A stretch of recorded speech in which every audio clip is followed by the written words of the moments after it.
Well, I'd like to teach you how to see through people's motives. I found myself looking up a book on Sam Bankman-Fried, who's back in the news, a book on the matter entitled Number Go Up. And I was looking at the editorial reviews for that. One of the editorial reviews says as follows: essential reading for anyone who wants to understand the mass dilution that was crypto. Dad, how can you tell when someone bought high, sold low, and regrets everything? There will be signs, my son. This particular character is describing cryptocurrency, Bitcoin, Ethereum, and even the meme coins in the past tense, as if it's all said and done and crypto is over, it's done, and that it was a mass delusion. That's pretty fatalistic. That's pretty final. There's not much room for anything happening outside of that, is there? Now, am I privy to the fact, or am I aware of any reason to believe or even speculate that this particular person writing this editorial review has a Bitcoin that they purchased, one Bitcoin purchase that they got in 2018, and then sold it during the 2021 crash, and then they've seen it rally back far and beyond that, and they're filled with regret. And every few weeks they check and see the price of Bitcoin and say to themselves, wow, if I'd still kept it, it would be worth this. But I sold it back in 2018 and it's only worth that. And in order to cope with that, they come out really hard against it. I don't know that to be the case, but it is not unreasonable to look for this sort of thing. Do you remember the character, the evangelist / preacher Ted Haggard? Early 2000s, he became viral before internet virality really was a thing. But he became viral for a number of extremely anti-gay sermons. Extremely anti-gay sermons. He's kind of like the anti-gay preacher was his thing, right?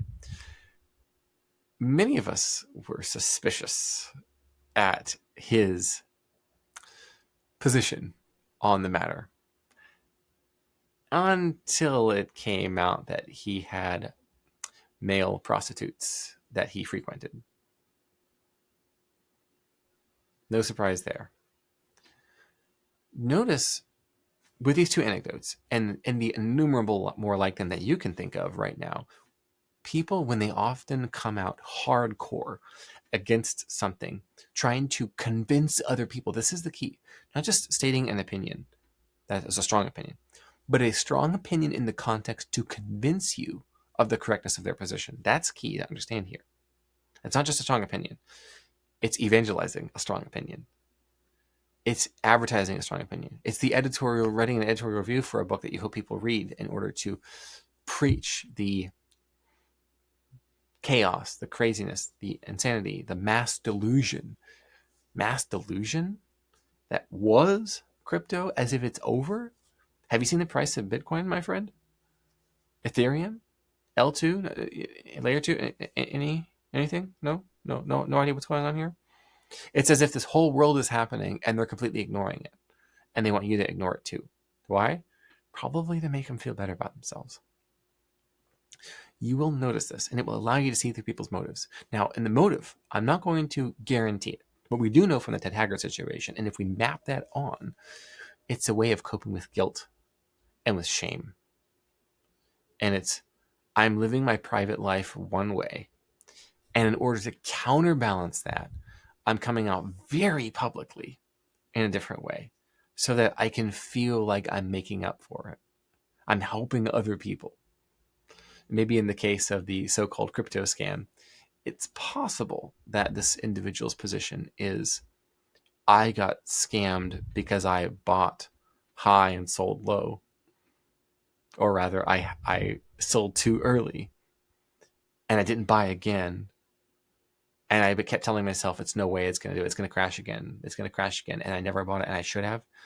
It could be that the envy that they have for Bitcoin millionaires, billionaires even, and other coins, Ethereum and so on, that they harbor deep-seated envy, jealousy, which are different emotions, by the way. And in order to cope with that, now they're doing the strong opinion that they're evangelizing the strong opinion. This is not a guarantee that there's a secret agenda. It is a hint. It is a red flag. It is a request to investigate further. It's a reason to look further. Understand this. Not every time it's going to come through. It's not guaranteed, but it will happen often enough that it's worth looking into. Now, the context of this show is daily persuasion. So you can see that the person is attempting to persuade you to their point of view. But now that you know this, every time you'll see someone pushing a fatalistic opinion, you realize, oh, this person has something secret, that there might be something secret. It's worth investigating further. So what's happening? You're becoming immune to their persuasion. Even if there's not, you become immune to it. So now if you are attempting to persuade and you don't want to come off like Ted Haggard or the number go up editorial reviewer here, use a little nuance. Meaning, if you want to come out and have a fatalistic opinion like the mass delusion that was crypto, if you're going to come out with an opinion like that on your subject matter, understand that that's how it might come across. So walk it back a little bit. Even if it's an opinion you hold. Because a large part of being persuasive is to stop being anti-persuasive. I have famously a Gumroad masterclass, joshualisec.gumroad.com, I think is the subdomain, called Write This, Not That. And in that, I have 45 anti-persuasion revelations, very short ones, talking about 45 ways across someone's writing or communication that they're being anti-persuasive. Now, one of the ways is using adverbs where they don't necessarily belong. And you will notice people using adverbs as another indicator that there's a secret agenda at play. For example, and you'll see people say this, something like, Bitcoin has literally no inherent value. Oh, well, that's a fatalistic position. Like, there's no room, there's no nuance, there's no wiggle room, and also there's no reversibility. There's no willingness to have the mind change because the opinion is so strong. There's no shades of gray. It's just black and white, and it's totally black in this case. A doomer opinion. And they're using an adverb. That's interesting. That could also be another indicator of there being a secret agenda at play here as well, besides the fatalistic doomer level opinion. You see this also with people who are talking about allegations of election fraud. They will say, oh, it will happen. There's no way it's going to be this, that, or the other. And it's, what are you trying to make up for? Are you trying to make up for the fact that you feel like you should have campaigned harder and you didn't? And in order to deal with the cope with the guilt over your inaction, you're saying, well, no matter what anyone could have done, it's not going to come out the way that you want. And there's no way around it. It's just going to be what it is. There are certain characters on X that are like this, formerly Twitter. And not just there, but also in the media, where it's that fatalistic attitude of it's going to happen. There's no way. I recall also a New York Times article that happened to come across my feed last week, I believe, in which it predicted there's no way we're going to know the election results on election night or whatever it said. And I thought, wait, why would you say that? How could you know that?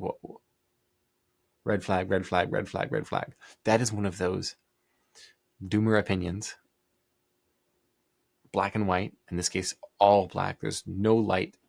There's no possibility. There's no opening. And it seemed really odd. How could they possibly know that? It's also a self-refuting opinion, because wait a second, how could you possibly know something is not going to happen in the future? That's suspicious. Going back to the mass delusion that was crypto. Is crypto over? No. Was it a mass delusion? Certainly a lot of people got rugged and they bought into these vapor coins and these projects, and they They did buy, a lot of people bought a lot of things and lost a lot of money off of it, basically playing lottery. But is Bitcoin a scam? No. It's fantastic. What about Ethereum? It has many uses. Now, one of it is to run through a number of different, well, we have this token on our platform. It's a utility token, and we're going to ICO back in 2018, 2017. Remember that, people? That was nuts. The initial coin offering. And we have this coin, but they always use the word pegged to Ethereum. That was a phrase that was a little suspicious. Certainly there were a number of scams, but is the entire industry? No, that's not the case.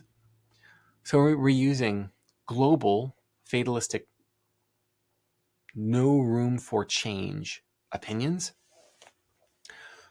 That is cause for suspicion. It's also something that will create suspicion if you're the one who's using it. Now, the only people that will be convinced by it are people who are already convinced. People who are already convinced crypto is a scam are going to see that and say, yep, I knew it. That's exactly it. Wow, it's even worse than I thought. So you're persuading people who have already bought in. And maybe you want to do that. Maybe you want to create a hyper tribal bubble, let's say, around your business, your brand, your messaging. I do see health and wellness influencers do this a lot, particularly in the carnivore, low-carb, keto space, where their consistent reinforcing message is that vegetables are bad for you, beans are bad for you, if beans even exist. Beans aren't real protein.